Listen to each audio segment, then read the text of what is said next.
মাওলানা নিজামী যখন তাকে ফাঁসির কাস্টে নেওয়া হয় তখন ওনাকে বলা হয়েছিল যে দোষ স্বীকার করার জন্য। তিনি বলেছেন আমি কোনো ভুল করি নাই, আমি কোনো ভুল করি নাই, আমি কার কাছে দোষ স্বীকার করব? আমি ভুল করি নাই, আমি কারো কাছে দোষ স্বীকার করব না। মাওলানা নিজামী তার ছেলেদেরকে বলেছে তোমরা ধৈর্য ধরো, মৃত্যুর ফয়সালা দুনিয়াতে হয় না, মৃত্যুর ফয়সালা আসমানে হয়। সেই মাওলানা মতিউর রহমান নিজামী এ দেশকে সুন্দর করার জন্য তার তাজা রক্তটুকু বিলীন করেছে। আজকে পাবনার তোমরা যারা জেনজি আছো, তোমরা ম্যাচিউরড, যার ওয়াইফ একটা বই লিখছেন, যে বইয়ে মাওলানা নিজামীর নাম লিখে নাই, যার ওয়াইফ মামলা করেছে সেই মাওলানা নিজামীর নাম নেই। যুদ্ধ অপরাধী 30,000 যুদ্ধ অপরাধীর তালিকার মধ্যে মাওলানা নিজামীর নাম ছিল না। 35-40 বছর পরে উদ্ভব হলো তার বিরুদ্ধে যুদ্ধ অপরাধী এবং মানবতা বিরোধী অপরাধের মামলা দেওয়া হলো। যারা মানুষের কল্যাণে কাজ করে তাদেরকে বাংলাদেশে ফাঁসিতে ঝুলানো হয়, দেখেছি কিনা আমরা। কিন্তু আমি অবাক হয়ে যাই, সক্রেটিস এটা শুধু আমাদের বাংলাদেশের মধ্যে সীমাবদ্ধ নয়। তোমরা সক্রেটিস, যিনি গ্রিকের একজন সেরা দার্শনিক বলা হয়, প্রথম দার্শনিক, যে সক্রেটিসের স্টুডেন্ট ছিল প্লেটোর স্টুডেন্ট ছিল এরিস্টটল স্টুডেন্ট ছিল আলেকজান্ডার দ্য গ্রেট। সেই সক্রেটিসকে শুধুমাত্র গ্রেপ্তার করা হয়েছে, তাকে মৃত্যুদণ্ড দেওয়া হয়েছিল 2টি অভিযোগে। প্রথম অভিযোগ ছিল তিনি যুবকদেরকে ভিন্ন পথে ধাবিত করছেন। দ্বিতীয় অভিযোগ ছিল ওনার বিরুদ্ধে উনি নাকি ধর্মীয় অবমাননা করছেন। এই 2টা অভিযোগে ওনাকে গ্রেপ্তার করা হয়। পরবর্তীতে ওনাকে যখন মৃত্যুদণ্ড দেওয়া হবে তার আগে বলা হয় আপনি আত্মপক্ষে সমর্থন নেন, আপনি ক্ষমা চান। সক্রেটিস বলেছে আমি ক্ষমা চাইব না, যেখানে মেধা নাই আমি সেখানে থাকবো না, আমি অপর পারে চলে যাব, সেখানে মেধাবীরা আছে, সেখানে জ্ঞান অন্বেষী মানুষ আছে, আমি তাদের সাথে মিলিত হব, আমি কারো কাছে ক্ষমা চাইব না। সেই লেখাগুলো লিখেছে প্লেটো, তার ছাত্র। অ্যাপোলজি তার একটা বই আছে, সেই বইতে লিখেছে। আমি অবাক হয়ে গেলাম, সেই সক্রেটিস আর এই বর্তমানে মাওলানা মতিউর রহমান নিজামী কোনো পার্থক্য নাই। মাওলানা মতিউর রহমান নিজামীকে প্রথম গ্রেপ্তার করা হয় কিসের জন্য জানো তোমরা? ধর্মীয় অবমাননা করার কারণে।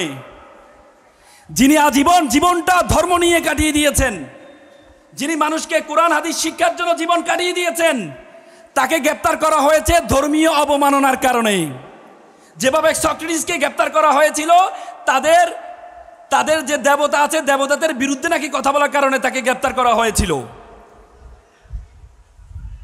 মাওলানা নিজামী, আমি একজন আইনজীবী হিসেবে বলছি, মাওলানা নিজামী সাহেব তোমাদের এলাকার একজন গর্ব। তিনি ঢাকা বিশ্ববিদ্যালয়ের মেধাবী ছাত্র ছিলেন। ওনার বিরুদ্ধে যে অভিযোগগুলো আনা হয়েছে, আমি সংক্ষেপে এটা বলার চেষ্টা করছি একজন আইনজীবী হিসেবে, সেটা আমার বলা দরকার। আমি মনে করছি শুধু সক্রেটিস নয়, গ্যালিলিওকে তোমরা জানো, সক্রেটিসকে হেমলক বিষ পান করিয়ে তাকে হত্যা করা হয়েছে, এবং গ্যালিলিওকে সেম ধর্মীয় অবমাননা করার কারণে তাকে গ্রেপ্তার করা হয়, পরে তাকে মারা হয়েছে। গ্যালিলিও বলেছিলেন যে গ্যালিলিও তখন বলেছিলেন যে সূর্যের চারপাশে পৃথিবী ঘুরে, কিন্তু ওল্ড টেস্টামেন্ট যারা ওল্ড টেস্টামেন্টে বিশ্বাসী ক্যাথলিক জাজস, তারা বলেছেন না, সূর্য পৃথিবীর চারপাশে ঘুরে। কিন্তু গ্যালিলিও প্রথম বলেছিলেন না, কারণ কোরআনে বলেছেন প্রত্যেকটা জিনিস, সূরা মায়েদা বলেছেন যে প্রত্যেকটা জিনিস নিজস্ব কক্ষপথে ঘুরে। গ্যালিলি বলেছিলেন যে সূর্যর পাশে পৃথিবী ঘুরে। সেটা বলার কারণে নাকি ধর্মীয় অবমাননা হয়েছে, পরবর্তীতে গ্যালিলিওকে গ্রেপ্তার করা হয়েছে। এভাবে মাওলানা মতিউর রহমান নিজামীকেও সেভাবে করা হয়েছে। ওনার বিরুদ্ধে যে অভিযোগ আনা হয়েছে, তোমরা অবাক হয়ে যাবা। তোমরা নতুন প্রজন্ম, তোমাদের জানা উচিত, তোমরা জেনজি, তোমাদের জানা উচিত, তোমরা সত্যকে সত্য বলবা, মিথ্যাকে মিথ্যা বলবা, তোমরা কালোকে কালো বলবা, সাদাকে সাদা বলবা। মতিউর রহমান নিজামী সাহেবের বিরুদ্ধে যে অভিযোগ আনা হয়েছে, 1972 সালে একটা দালাল আইন করা হয়েছিল। 1972-এ সে দালাল আইন, যে দালাল আইনটি করা হয়েছিল, সে দালাল আইনে 195 জন যুদ্ধ অপরাধী ছিল। সে 195 জন যুদ্ধ অপরাধীকে সিমলা চুক্তি, দিল্লি চুক্তির মাধ্যমে পাকিস্তানে হস্তান্তর করা হয়। পরবর্তীতে 1972 সালে একটা দালাল আইন করা হয়। দালাল আইনে 2884টি মামলা হয়েছে। 2884টি মামলা হয়ে সেখানে প্রায় 745 জনকে সাজা দেওয়া হয়।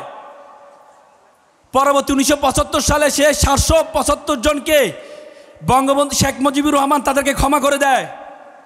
যে 2884টি যে মামলা হয়েছে, একটা মামলার মধ্যে মাওলানা মতিউর রহমান নিজামীর নাম ছিল না।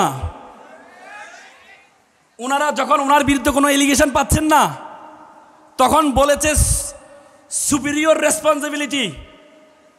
উনি 1971 সালে ইউনাইটেড পাকিস্তানের একটি ছাত্র সংগঠন ছিল জমিয়ত তোলাবা, সেটার প্রেসিডেন্ট ছিলেন।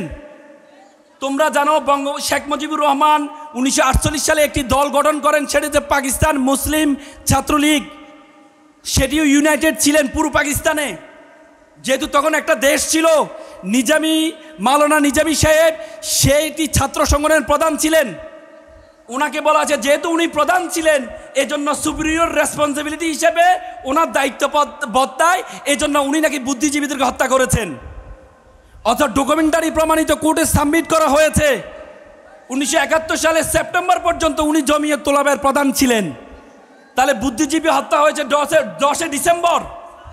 তাহলে সুপিরিয়র রেসপন্সিবিলিটি কিভাবে ওনার উপর বর্তায়? যে দুইজন সাক্ষী